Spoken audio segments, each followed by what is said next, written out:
श्रीगुरुभ्यो नमः। हरि ओम। आजम्य ओम केशवाय स्वाहा, नारायणाय स्वाहा, माधवाय स्वाहा। ओम गौ कई ತೊಳ್ಕೊಬಿಡಿ। ಗೋವಿಂದಾಯ ನಮಃ, ವಿಷ್ಣವೇ ನಮಃ, ಮಧುಸೂದನಾಯ ನಮಃ, ಶ್ರೀಧರ ತ್ರಿವಿಕ್ರಮಾಯ ನಮಃ, ಋಷಿಕೇಶಾಯ ನಮಃ, ಪದ್ಮನಾಭಾಯ ನಮಃ, ದಾಮೋದರಾಯ ನಮಃ, ಸಂಕೃಷ್ಣಾಯ ನಮಃ, ವಾಸುದೇವಾಯ ನಮಃ, ಪ್ರದ್ಯುಮ್ನಾಯ ನಮಃ, ಅನಿರುದ್ಧಾಯ ನಮಃ, ಅಧೋಕ್ಷಿತಾಯ ನಮಃ, ನರಸಿಂಹಾಯ ನಮಃ, ಜನಾರ್ದನಾಯ ನಮಃ, ಉಪೇಂದ್ರಾಯ ನಮಃ, ಹರೇ ಶ್ರೀಕೃಷ್ಣಾಯ ನಮಃ। ಓಂ ಪ್ರಣವಸ್ಯ ಬ್ರಹ್ಮರ್ಷಿ ದೇವಿ ಗಜಂದಃ ಪರಮಾದ ದೇವತಾ ಪ್ರಣಯಮೇ ಯೋಗಃ। ಓಂ ಓಂ ಓಂ ಸಾಹ ಓಂ ಮಹಾ ಓಂ ಜನ ಓಂ ತಪ ಓಂ ಸತ್ಯಂ ತಥಾವಿತರಣ್ಯಂ ಭರ್ಗೋ ದೇವಸ್ಯಾದಿ ಮಹೀದೇವ ಯೋನ ಪ್ರಚೋದಯಾತ್। ಓಂ ಆಪ ಜ್ಯೋತಿರಸೋ ಪ್ರಥಮ ಬ್ರಹ್ಮಪೂರ್ವೋ ಸ್ವರಂ। ಓಂ ಗಂಗೆ ಜನ ಜೈವ ಗೋದಾವರಿ ಸರಸ್ವತಿ ಸರತೆ ಸಿಂಧು ಕಾವೇರಿ ಜಲಸನಿಧಿಂ ಕರೋ। ಗಂಗಾದ್ಯಾಃ ಸರ್ವತೀರ್ಥಾಭಿಮಾನಿ ದೇವತಾಃ ಸನ್ನಿಸಂತೋ। ಹರೇ ನಮಃ ಕೃಷ್ಣ ಕೃಷ್ಣ ಗೋವಿಂದ ಗೋವಿಂದ ಕೃಷ್ಣ ಪ್ರಥಮನಸ್ಯ ಆದ್ಯ ಬ್ರಹ್ಮಣಸ್ಯ ಪರಾರ್ಧೆ ಶ್ವೇತವರ್ ಕಲ್ಪೆ ವಯಸ್ಸೋಮನಂತರೆ ಅಷ್ಟಚಿತಮೇ ಕಲಿಗೆ ಪ್ರಥಮೋಪಾದೆ। ಜಂಬೂದೀಪೆ ಭಾರತವರ್ಷೆ ಭರತಖಂಡೇ ಮೇರು ದಕ್ಷಿಣ ಪಾರ್ಶ್ವೆ ದಂಡಕಾರಣ್ಯ ಗೋದಾವರಿಯ ದಕ್ಷಿಣ ಕೂಲೇಶಾಲಿ ವಿಶ್ವಗ್ರಾಮ ಕೇಂದ್ರ ಅಸ್ಮಿನ್ ವ್ಯವಹಾರಿಕೆ ಚಾಂದ್ರಾಕ್ರೋಧಿನಾಮ ಸಂವತ್ಸರ ಶ್ರಾವಣ ಶುಕ್ಲಪಕ್ಷ ದಕ್ಷಿಣಾಯನ ವರ್ಷ ಋತೋಃ ಪೌರ್ಣಮ್ಯಾಂ ತಿಥೋ ಶ್ರವಣ ನಕ್ಷತ್ರ ಚಂದ್ರವಾರಃ ಅಸುಧರ್ಮ ಪ್ರೀತ್ಯರ್ಥಂ ಸಮಸ್ತ ಭಕ್ತಜನಾಂ ಕ್ಷೇಮ ಧೈರ್ಯ ವಿಜಯ ಸಕಲ ಮನಸಾ ಬಿಡಸಿರಿತಂ ಏಕಗಣತೇಶಂ ಸಕಶಾತು ಶುಭೈಕಾದಶತನ ಫಲ ವ್ಯಾಪ್ತ್ಯರ್ಥಂ ಆದಿಜಾನವರ ದೋಷ ಪೀಡ ಪರಿಹಾರತಂ ಆಧ್ಯಾತ್ಮಿಕ ದೈವಿಕ ಭೌತಿಕ ಸಾವೃತ ನಿವೃತ್ತಿಯರ್ಥಂ ನಾನಾ ವಿಧ ಶತ್ರುಪೀಡ ಪರಿಹಾರತಂ ಸಮಗ್ರ ವ್ಯಾಪ್ತ್ಯರ್ಥಂ ಸಮಸ್ತ ಗ್ರಾಚಾರ ದೋಷ ಪೀಡಾ ಪರಿಹಾರಾರ್ಥಂ ಸಮಸ್ತ ಸಂಪದ ವೃದ್ಧ್ಯರ್ಥಂ ಶ್ರೀ ಮತ್ ರಾಘವೇಂದ್ರ ಗುರುವಂತರದ ಮನ್ಮೂಲ ರಾಮಚಂದ್ರ ಪ್ರಸಿದ್ಧ್ಯರ್ಥಂ ಶ್ರೀ ಮತ್ ರಾಘವೇಂದ್ರ ಪ್ರಸಿದ್ಧ್ಯರ್ಥಂ एवं गुण विशेषण विशिष्टायां शुभ यजमानस्य नक्षत्र उपा नक्षत्र सिंहराशो जातस्य विश्वामित्र गोत्रस्य मंजुनाथराव शर्माणं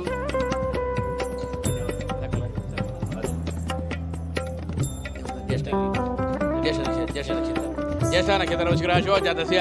जमदग्नि गोत्रस्य गोविंदराव शर्माणं सा कुटुंबनां क्षेम तैर् सकल मनसा बिडसिद्ध्यर्थं पूर्वक श्रीमद राघवेंद्र गुरुवंतर मनोहर रामचंद्र प्रसिद्ध्यर्थम श्रीमद राघवेंद्र प्रसिद्ध्यर्थम धान्य पूजाक्यम गो पूजाक्यम आचार्य मुखेन कर्मकारयिष्ये। गणानान्त्वा गणपतिगुं हवामहे कविं कवीनामुपमश्रवस्तमम्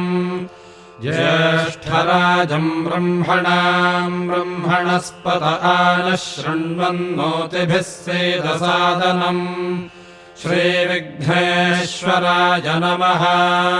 हिरण्यवर्णां हरिणीं सुवर्णरजतस्रजां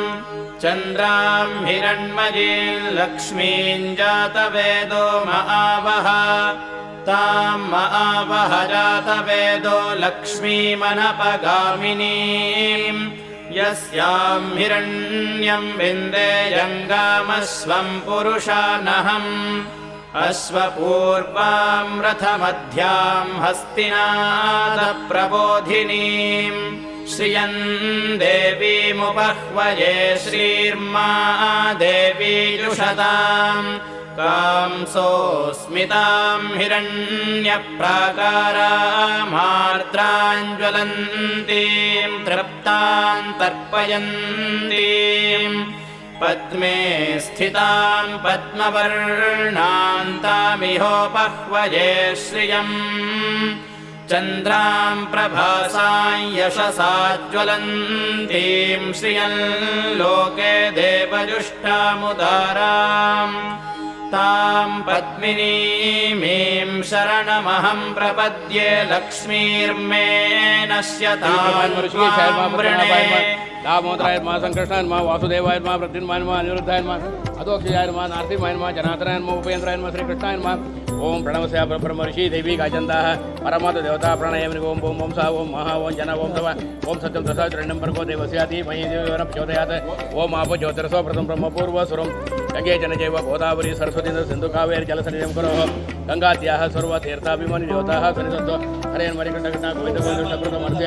आद्य ब्रह्मणस्य पराजयत्वर कल्पवयसो मनोरष्टं चितमे कलिके प्रथमपादे जम्बूदीपे पादोषे भरतखण्डे मेरु दक्षिण पार्श्वे दण्डकर्ण गोदावरी दक्षिणपुरे शालिवन जयराम क्षेत्र अस्मिन् व्यवहारिके आंध्र क्रोधि नमः संवत्सरा श्रावण शुक्लपक्ष दक्षिण वर्ष ऋतोः पौर्णम्यां तिथौ श्रवण नक्षत्र चंद्रवार प्रीत्यर्थम् अस्मिन् दिन रात्रौ गुरुसन्निधौ गो पूजाख्यं कर्म करिष्ये तदा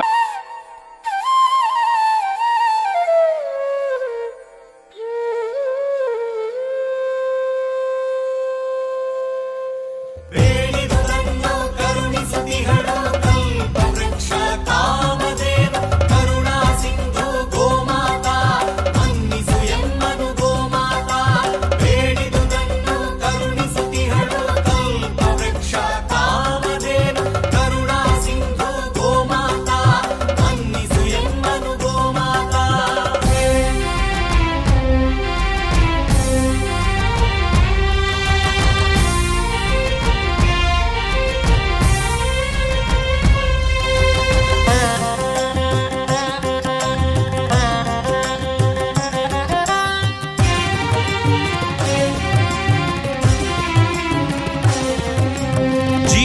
ಕೊಡಲೆಂದೇ ಕಾಮಧೇನು ಭುವಿಗೆಂದೇ ಜೀವ ಕೊಡಲೆಂದೇ ಕಾಮಧೇನು ಭುವಿಗೆಂದೇ ಬಂದಳು ಸಮುದ್ರ ಮಂಥನದಿಂದ ಕ್ಷೀರ ಕೊಡಲೆಂದೇ ನಮಗೆ ಕ್ಷೀರ ಕೊಡಲೆಂದೇ ಅಮೃತ ಪಾನವ ಮಾಡಿದೆ ನೀ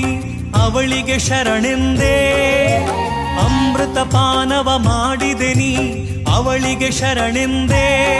ಗೋಮಾತೆಗೆ ಗೌರವ ಸಲ್ಲಿಸದಿದ್ದೊಡೆ ನಿನ್ನ ನೀ ಕೊಂದೆ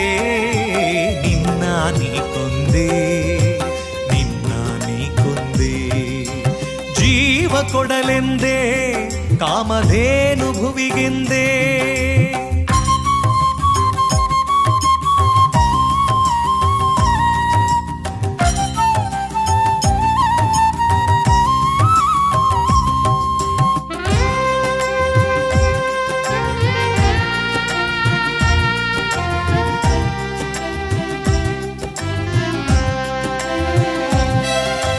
ಘೃತದದಿ ತಕ್ರ ಉಂಡು ನೀ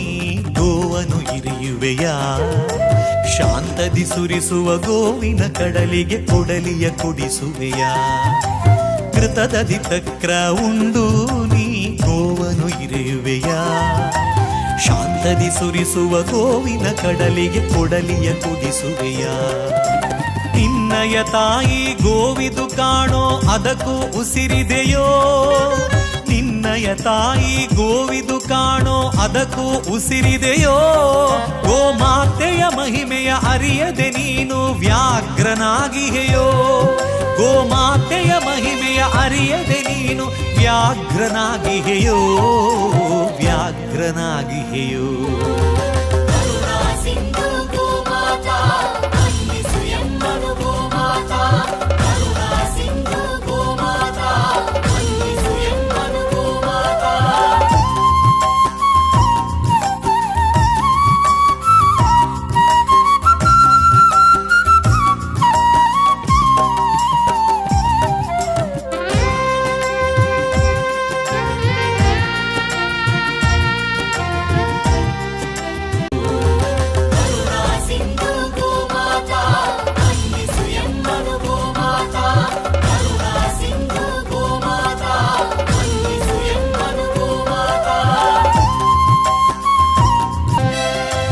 ಕೊಡಲಿಯ ಕಾವದು ನಿನಗೆ ನೋವದು ಮನುಜನೆ ನೀಯರಿಯೋ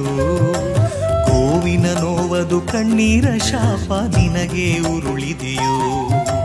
ಕೊಡಲಿಯ ಕಾವದು ನಿನಗೆ ನೋವದು ಮನುಜನೆ ನೀಯರಿಯೋ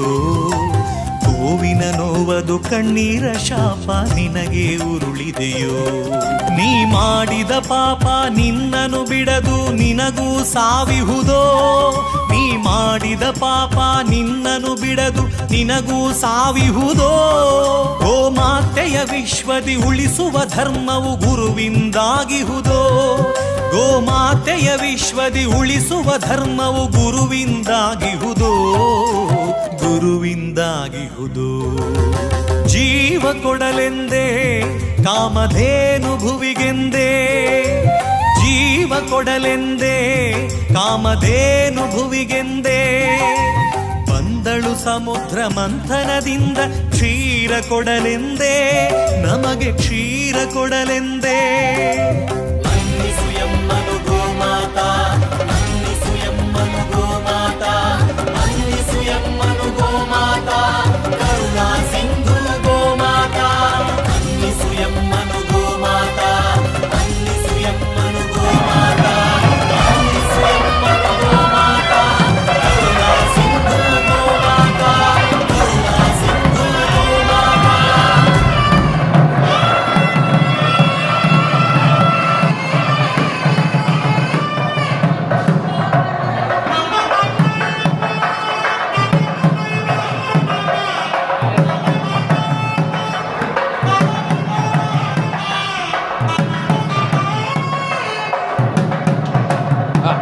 ಓಮಾಪಜ್ಯೋತಿರಸ ಆಚಮ್ಯ ಆಯ್ತಲ್ಲ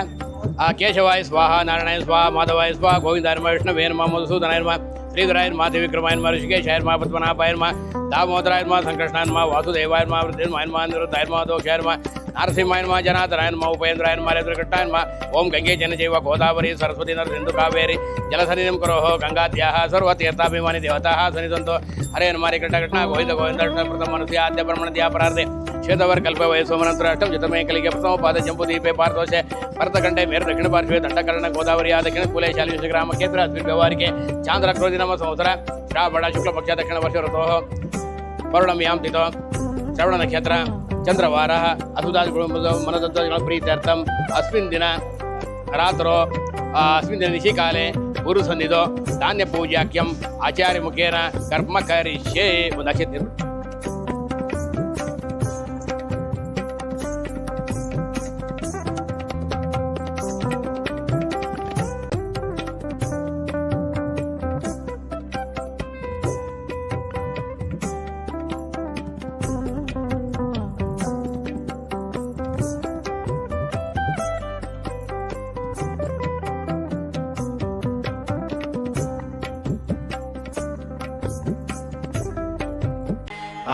आदित्यवर्णे तपसोऽधिजातो वनस्पतिस्तव वृक्षोऽथ बिल्वः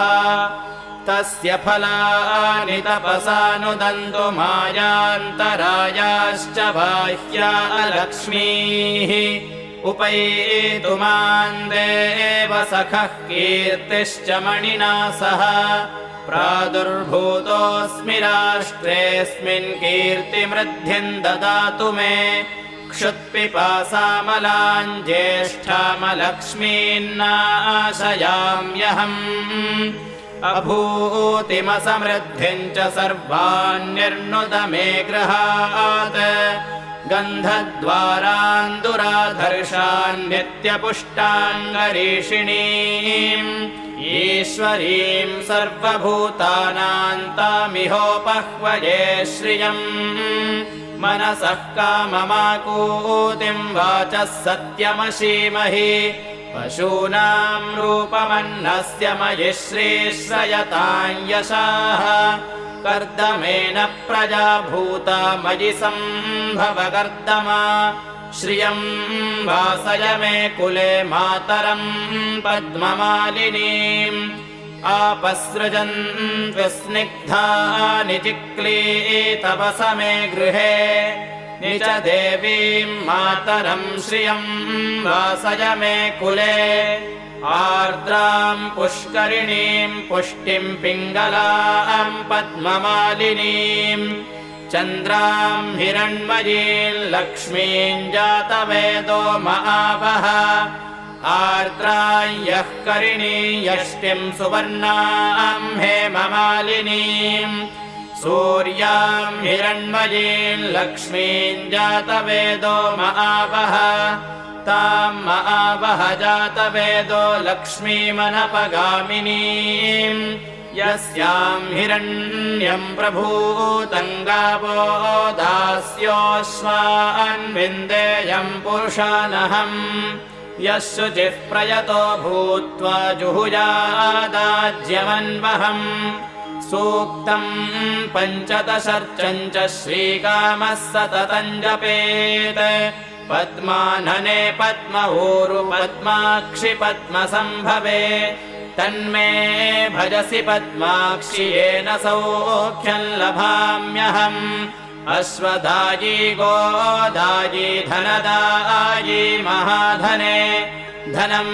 मे जुषतां देवि सर्वकामांश्च देहि मे पद्मानने पद्मविपद्मपत्रे पद्मप्रिये पद्मदलायताक्षी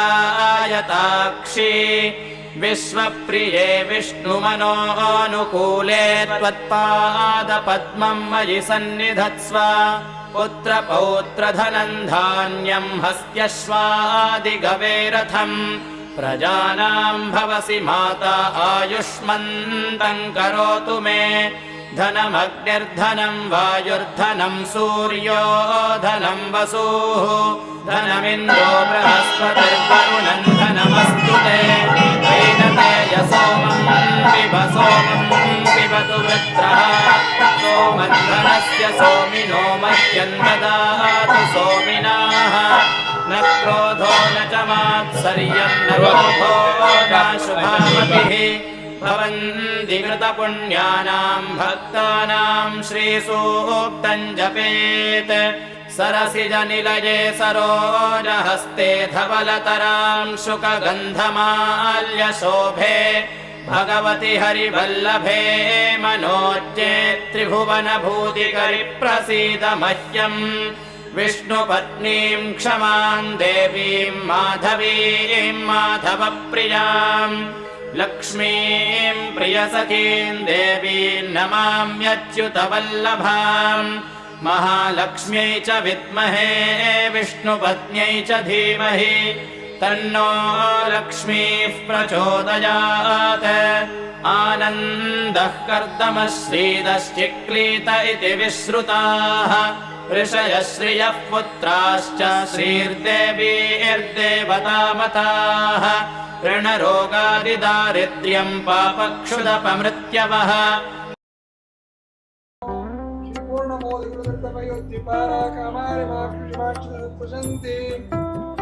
पूर्वतरापितरंगा चतुर्हंसा देवालिसहितपयोजलग्ना निवेश भेद गुणपोति जगत्सत्वा दुर्वा लाघवेंद्र वाग्देवता मलिकारो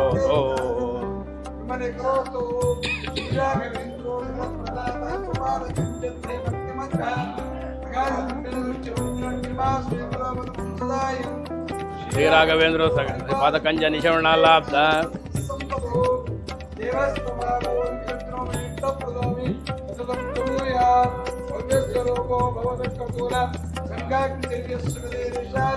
समस्त दुष्टग्रह निग्रहेशो दुरत्यजोपप्लव सिन्धु सेतुः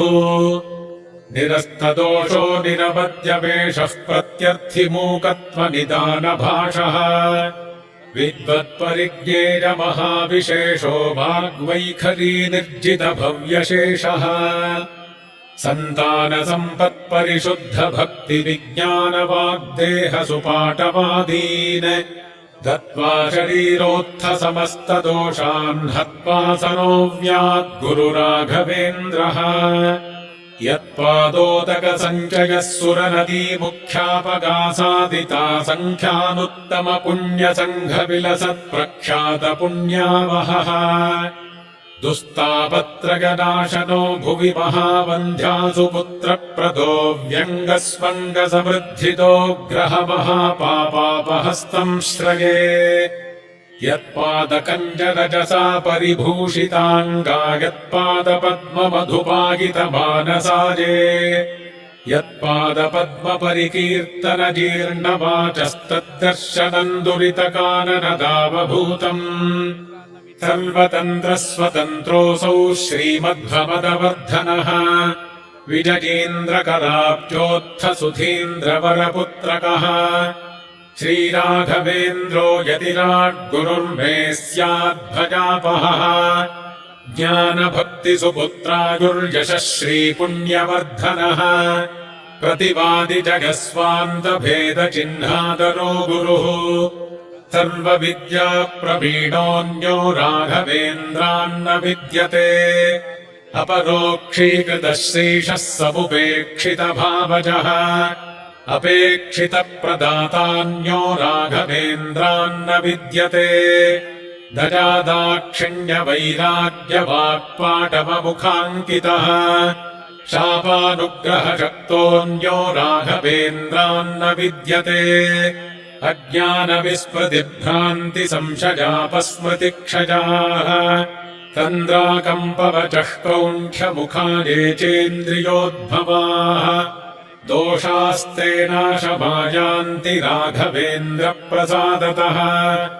ॐ श्रीराघवेन्द्राय नमः इत्यष्टाक्षरमन्त्रतः जपिताद्भावितान्नित्यभिष्टार्थाः स्युर्न संशयः हन्तु नः कायजान् दोषानात्मात्मीयसमुद्भवान् सर्वानपि पुमर्थांश्च ददातु गुरुरात्मवित् इति कालत्रये नित्यम् प्रार्थनां यः करोति सः इहामुत्राप्त सर्वेष्टो मोदते नात्र संशयः अगम्यमहिमा लोके राघवेन्द्रो महायशाः श्रीमध्वमतदुग्धाब्धिचन्द्रोऽवतु सदा नघः सर्वयात्राफलावाप्त्यै यथाशक्तिप्रदक्षिणम् करोमि तव सिद्धस्य वृन्दावनगतम् जलम् शिरसा धारयाम्यद्य सर्वतीर्थफलाप्तये सर्वाभीष्टार्थसिद्ध्यर्थम् नमस्कारम् करोम्यहम् तव सङ्कीर्तनम् वेदशास्त्रार्थज्ञानसिद्धये संसारे क्षयसागरे प्रकृतितो गाधे सदा दुस्तरे सर्वावद्यजलग्रहैरनुपमैः कामादिभङ्गाकुले नानाविभ्रमदुर्भ्रमे मितभयस्तोमादिफेनोत्कटे दुःखोत्कृष्टविषयसमुद्धर गुरो मामग्नरूपम् सदा राघवेन्द्र गुरुस्तोत्रम् यः पठेद्भक्तिपूर्वकम् तस्य कुष्ठादिरोगाणाम् निवृत्तिस्त्वरया भवेत् अन्धोऽपि दिव्यदृष्टिः स्यादेडमूकोऽपि वाक्पतिः पूर्णायुः पूर्णसम्पत्तिस्तोत्रस्यास्य जपाद्भवेत् यः पिबेज्जलमेतेन स्तोत्रेणैवाभिमन्त्रितम्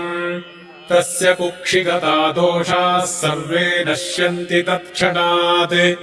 यद्वृन्दावनवासाद्य पङ्गुः खञ्जोऽपि वा जनः स्तोत्रेणानेन यः कुर्यात् प्रदक्षिणनमस्कृती स जङ्घालो भवेदेव गुरुराजप्रसादतः सोमसूर्योपरागे च पुष्यार्कादिसमागमे योऽनुत्तममिदम् स्तोत्रमष्टोत्तरशतम् जपेत् भूतप्रेतपिशाचादिपीडा तस्य न जायते एतत् स्तोत्रम् समुच्चार्य गुरोर्बृन्दावनान्तिके दीपसंयोजनाज्ञानम् पुत्रलाभो भवेद्ध्रुवम् परवादिजयो दिव्यज्ञानभक्त्यादिवर्धनम् सर्वाभीष्टप्रवृद्धिः स्यान्नात्र कार्या विचारणा राजचोरमहाव्याघ्रसर्पनक्रादिपीडनम् न जायतेऽस्य स्तोत्रस्य प्रभावान्नात्र संशयः यो भक्त्या गुरुराघवेन्द्रचरणद्वन्द्वम् स्मरन् यः पठेत् स्तोत्रम् दिव्यमिदम् सदा न हि भवेत् तस्य सुखम् किञ्चन किन्त्विष्टार्थसमृद्धिरेव कमलानाथ प्रसादो दयात् कीर्तिर्दिग्विदिता विभूतिरतुला साक्षी हजास्योऽत्र हि इति श्रीराघवेन्द्रार्य गुरुराजप्रसादतः कृतम् स्तोत्रमिदम् पुण्यम् श्रीमद्भिर्ह्यपडाभिधैः पूज्याय राघवेन्द्राय सत्यधर्मरताय च भजताम् कल्पवृक्षाय नमताम् कामधेनवे आपादमौलिपर्यन्तम् गुरूणामाकृतिम् स्मरेत् तेन विघ्नाः प्रणश्यन्ति सिद्ध्यन्ति च मनोरथाः दुर्वादिध्वान्तरवजे वैष्णवेन्दीवरेन्दवे श्रीराघवेन्द्र गुरवे नमोऽत्यन्तदयालवे मूकोऽपि यत्प्रसादेन मुकुन्द शयनायते राजराजायते रिक्तो राघवेन्द्रम् तमाश्रित पारतिरमण मुख्य प्रणकृत मन्वल रामचंद्र प्रियताम ऋग्वेद प्रिय ऋग्वेद सेवा मदारय ಹೇಳ್ತೀರಾ ಹೇಳಿ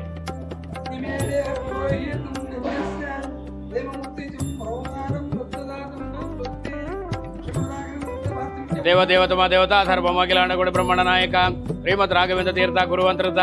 ಭಾರತಿರಮಣ ಮುಖ್ಯ ಪ್ರಣಾಮೃತ ಮನ್ಮೂಲ ರಾಮಚಂದ್ರ ಪ್ರಿಯಾತಾಂ ಯಜುರ್ವೇದ ಪ್ರಿಯ ಯಜುರ್ವೇದ ಸೇವಾ ಮಮಾದಾರಯ ಓಂ ಜಾತ ವೇದ ಸುನಾ ವಾಮ ಸೋಮವರ ಆದಿಯದೋ ನಿದಹಾದಿ ವೇದ ಸನಾ ಪರಿಷದತಿ ದುರ್ಗಾ ಆಡಿ ವಿಶ್ವ ನಾವೇ ವಸಿಂಧುಂ ದುರಿತಾಗ್ನಿ ಹರಿ ಓಂ ಸ್ವಸ್ತಿ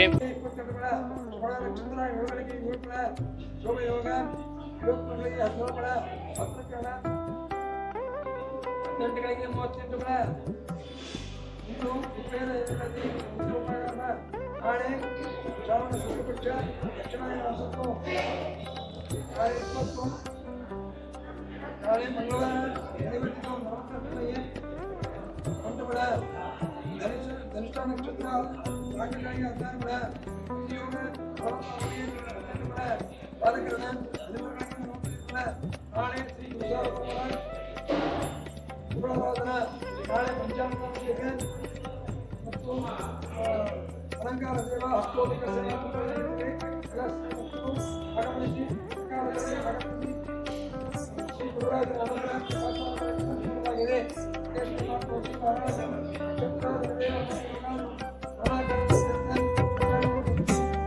ದೇವದೇವತಮ ದೇವತಾ ಸಾರ್ವಭೌಮ ಕಿಲಾಂಡಕೋಟಿ ಬ್ರಹ್ಮಾಂಡ ನಾಯಕ ಶ್ರೀಮದ್ ರಾಘವೇಂದ್ರ ತೀರ್ಥ ಗುರುವಂತೃತ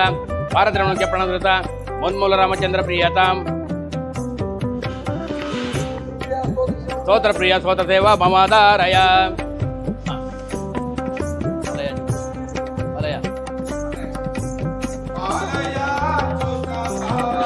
ಯಾಜಿತ ಪಾಲಯ ಕಮಲಾಲಯ ಲೀಲಯ ಧೃತ ಬೋಧರಾಂಬುರು ಬೋಧರ ಸ್ವಜನೋದರ ಚ್ಯುತ ಪಾಲಯ ಜಿತ ಪಾಲಯ ಕಮಲಾಲಯ ಲೀಲಯ ಧೃತ ಬೋಧರಾಂಬುರು ಮಧ್ವಮಾನಸ ಪದ್ಮಭಾನುಸಮಂ ಸ್ಮರಂ प्रतिमं स्मर स्निग्ध निर्मल शीत कान्तिल सन्मुखं करुणोन्मुखं हृद्यकम्बुसमानकन्दरमक्षयं दुरिताक्षयं स्निग्धसंस्तुतरौप्यपीठकृतालयं हरिमालयम् पालयाच्युत पालयाजित पालया कमलालया लीलया धृतबोधराम्बुरोदर स्वजनोदरा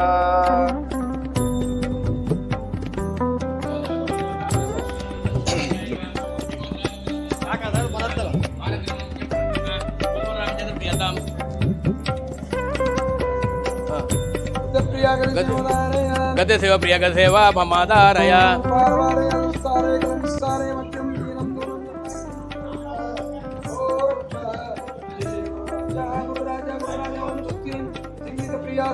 ದೇವದೇವತಮ ದೇವತಾ ಸಾರ್ವಭೌಮ ಕಿಲಾಂಡಕೋಟಿ ಬ್ರಹ್ಮಾಂಡ ನಾಯಕ ಶ್ರೀಮದ್ ರಾಘವೇಂದ್ರ ತೀರ್ಥ ಗುರುವಂತೃತ ಭಾರತರಮಣ ಮುಖ್ಯ ಪ್ರಣದೃತ ಮನ್ಮೂಲ ರಾಮಚಂದ್ರ ಪ್ರಿಯತಾಂ ಸಂಗೀತ ಸೇವಾ ಪ್ರಿಯ ಸಂಗೀತ ಸೇವಾ ಮಮಾದಾರಯ ನಿಶ್ಚಿತ ನಿರ್ಮಲ ನಿನ್ನವನ ಸತ್ಯಸಂಧ ಹಯವಗನ್ನ ಸಲಹಬೇಕೆನ್ನ ನಿತ್ಯ ನಿಗಮಾನಿಕರ ನಿಶ್ಚಿತ ನಿರ್ಮಲ ನಿನ್ನವನ ಉದದಿ ಸುತೆಯ ಉರದಿ ಧರಿಸಿ ಉತ್ತಮೋತ್ತಮ ಸುದಯ ನುಣಿಸಿ ಸುರರ ಪೊರೆದೆ ಸುಜನ ಸುಖಕಾರ ಉದದಿ ಸುತೆಯ ಉರದಿ ಧರಿಸಿ ಉತ್ತಮೋತ್ತಮ ಸುದಯ ನುಣಿಸಿ ಸುರರ ಪೊರೆದೆ ಸುಜನ ಸುಖಕಾರ ಮಧುರ ವಚನ ಮಾನ್ಯ ರಚನ ಮೃತ್ಯು ಮೋಚನ ಕದನ ಕರ್ಕಶ ಕಲಿಮಾಲಗ್ನ ಕಮಾಲಲೋಚನ ಮಧುರ ವಚನ ಮಾನ್ಯ ರಚನ ಮೃತ್ಯು ಮೋಚನ ಕದನ ಕರ್ಕಶ ಕಲಿಮಾಲಗ್ನ ಕಮಾಲಲೋಚನ ನಿತ್ಯ ನಿಗಮಾನಿಕರ ನಿಶ್ಚಿತ ನಿರ್ಮಲ ನಿನ್ನವನ ಸತ್ತ ಸಂಧ ಹಯವದನ್ನ ಸಲಹಬೇಕೆನ್ನ ನಿತ್ಯ ನಿಗಮಾನಿಕರ ನಿಶ್ಚಿತ ನಿರ್ಮಲ ನಿನ್ನವನ ಮಂಗಳಾಂಗ ಮಧ್ಯಾರಹಿತ ಮದನ ಮೋಹನ ಮಂಗಳಾಂಗ ಮಧ್ಯಾರಹಿತ ಕಣ್ಗೆ ಎನಕೆ ಕಾಣಿಸು ನಿನ್ನ ಕಾಯ ಕಾಂತಿಯ ಭಂಗಾರಹಿತ ಭವ್ಯ ಚರಿತ ಭಯಕ್ಕೆ ಭಯಹಾರ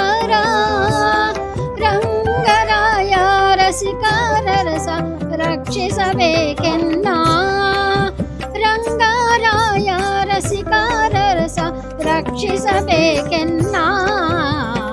ನಿತ್ಯ ನಿಗಮಾನಿಕರ ನಿಶ್ಚಿತ ನಿರ್ಮಲ ನಿನ್ನವನ ಮಧುಕೈಟಭರಾಮರ್ತಿಸಿ ಮತೆಯ ಮಗಗ ಗೀತನ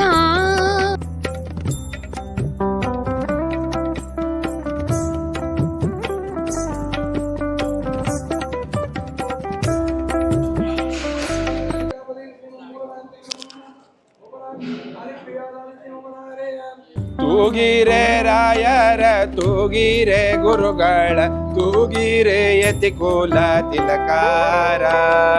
ತೂಗಿರೆ ಯೋಗೀಂದ್ರ ಕರಕಮಲ ಪೂಜ್ಯರ ತೂಗಿರೆ ಗುರು ರಾಘವೇಂದ್ರರ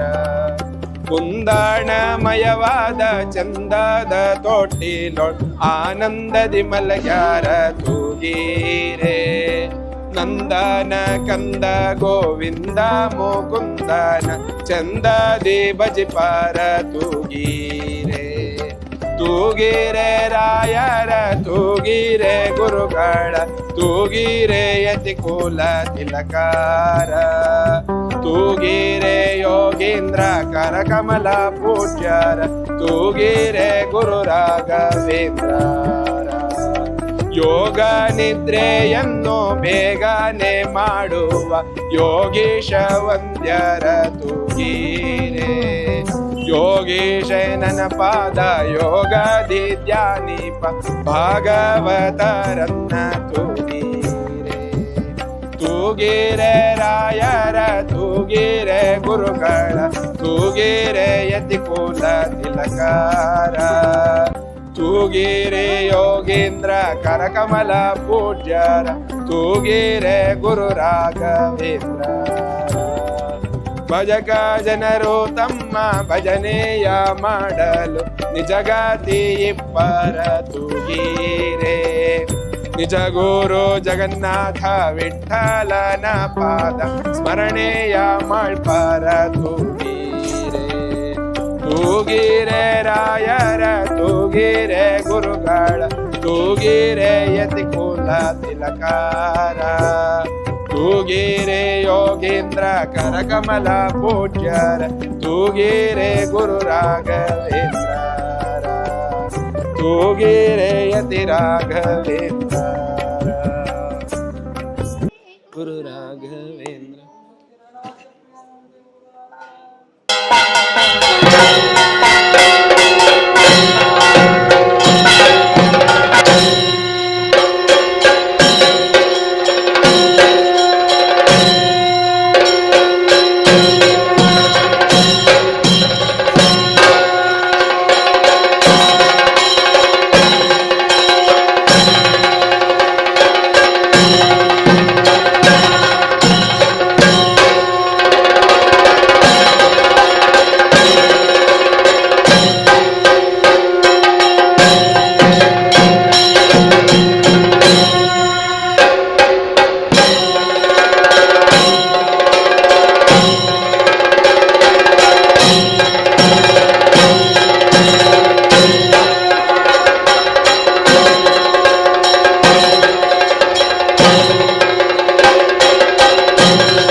ಗೃಹಂತೋ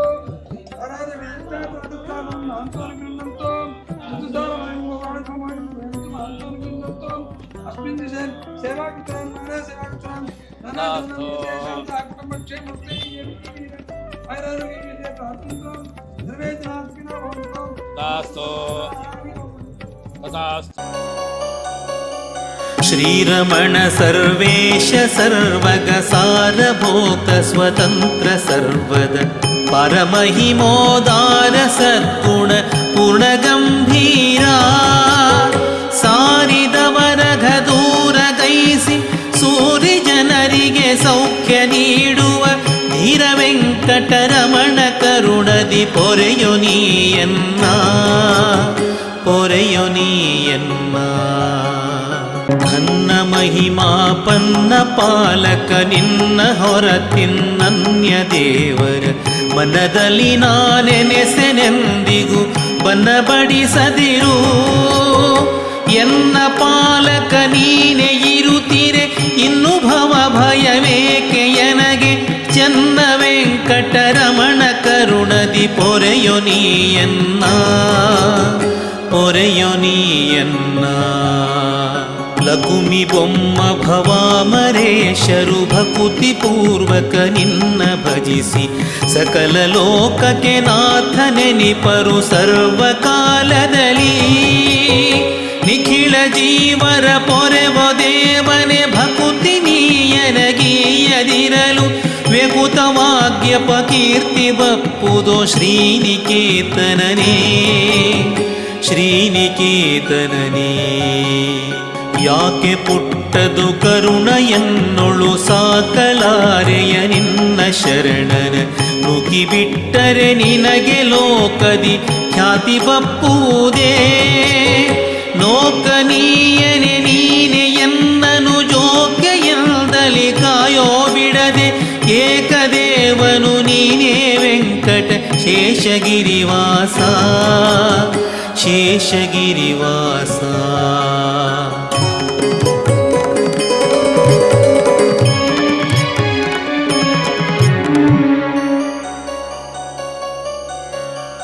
ಅಂಬುಜಾಂಬಕ ನಿನ್ನ ಪದಯುಗ ನಂಬಿಕೊಂಡಿ ಪರಿಯಲಿರುತ್ತೀರೆ ಡೊಂಬೆಗಾರನ ತೆರದಿನಿ ನಿರ್ಭಾಗ್ಯ ಸ್ಥಿತಿ ತೋರೆ.